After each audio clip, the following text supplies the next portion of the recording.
नमस्ते भाई और बहनों, आपका हार्दिक स्वागत है हमारे YouTube चैनल यूनिकोप इंडिया पर। आज के इस वीडियो में अपन बात करेंगे कि एनटीपीसी CBT 2 की एग्ज़ाम कब होगी और CBT 2 एग्ज़ाम में पहुंचने के लिए सेफ स्कोर क्या रह सकता है। तो सबसे पहले अपन बात कर लेते हैं इसकी एग्ज़ाम डेट की। तो इसकी देखो एग्ज़ाम डेट अगस्त सितंबर में हो सकती है। हो सकता है कि CBT 2 का आयोजन अगस्त सितंबर में हो जाए। इससे पहले इसका आयोजन होना इम्पॉसिबल है क्योंकि अभी तो ग्रुप डी की एग्ज़ाम भी लगेगी। इसके बाद में CBT फर्स्ट का रिजल्ट आने के बाद में CBT 2 की एग्ज़ाम होगी। और यदि देखो आपको पता है कि जिस प्रकार से कोरोना का इफेक्ट अपने देश में बढ़ रहा है, तो यदि कोरोना का इफेक्ट कम नहीं होता है तो यह एग्ज़ाम अगस्त सितंबर के बाद में भी जा सकती है। और दूसरी बात है, रही बात सरकार की, तो सरकार की क्या मंशा रहती है वो भी इस बात पर डिपेंड करेगा। अब अपन आज के इस टॉपिक के दूसरे टॉपिक की बात करते हैं कि CBT 2 तक पहुंचने के लिए सेफ स्कोर क्या रह सकता है। कट ऑफ की बात कर लेते हैं। तो देखो कट ऑफ को प्रभावित करने वाली बहुत सारी बातें होती है, जैसे आपने कौन से बोर्ड से फॉर्म अप्लाई किया है। जैसे आपको पता है कि बहुत सारे बोर्ड है, तो आपने कौन से बोर्ड से फॉर्म अप्लाई किया है, वहाँ नंबर ऑफ वैकेंसी कितनी है और कुल कितने फॉर्म अप्लाई हुए हैं और वहाँ उस बोर्ड से कुल कितने स्टूडेंट्स ने एग्ज़ाम दी है और क्वेश्चन का वहाँ लेवल क्या रहा है। तो देखो आपको जैसे पता है कि लगभग 50% स्टूडेंट्स ने ही एग्ज़ाम दिए। जो एनटीपीसी की एग्ज़ाम है लगभग 50% स्टूडेंट्स ही प्रेजेंट थे और लगभग 50% स्टूडेंट्स एब्सेंट थे। तो लगभग इसमें 1.25 करोड़ के समथिंग फॉर्म में अप्लाई किए थे, लेकिन 50% एब्सेंट होने के कारण एक यानी अच्छी खासी स्टूडेंट एब्सेंट थी। तो देखो ये भी एक तरह से कट ऑफ को प्रभावित करेगा। इतनी कम परसेंट थी तो ये भी एक कट ऑफ को प्रभावित करेगा। और अलग अलग जैसे अलग अलग बोर्ड है तो उनका कट ऑफ का जो वेरिएशन होता है वह भी अलग अलग होता है। कई बार होता है कि ये कट ऑफ का वेरिएशन बहुत ही ज़्यादा होता है।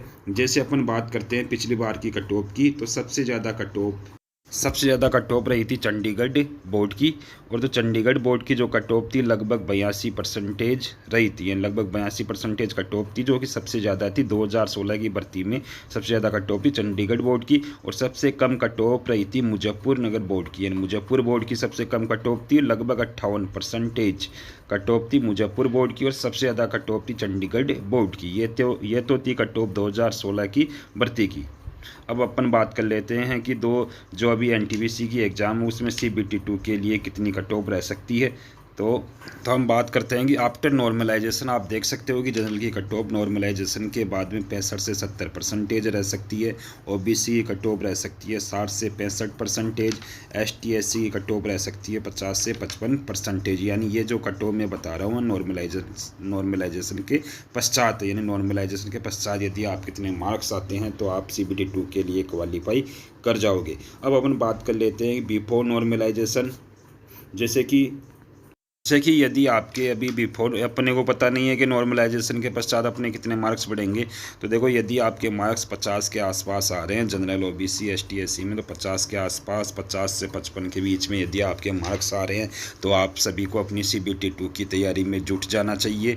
क्योंकि नॉर्मलाइजेशन के पश्चात मार्क्स में देखो जैसे ग्रुप डी में और भी भर्तियों में देखा तो मार्क्स में वृद्धि होती है। तो यदि आपके 50 के आसपास मार्क्स हैं तो आपको CBT 2 की तैयारी शुरू कर देनी चाहिए। अब अपन बात करते हैं कि CBT 2 में क्या सिलेबस रहेगा। तो जो सिलेबस CBT फर्स्ट का था वही सिलेबस CBT 2 के लिए रहेगा, यानी CBT 1 और CBT 2 का सेम सिलेबस रहेगा।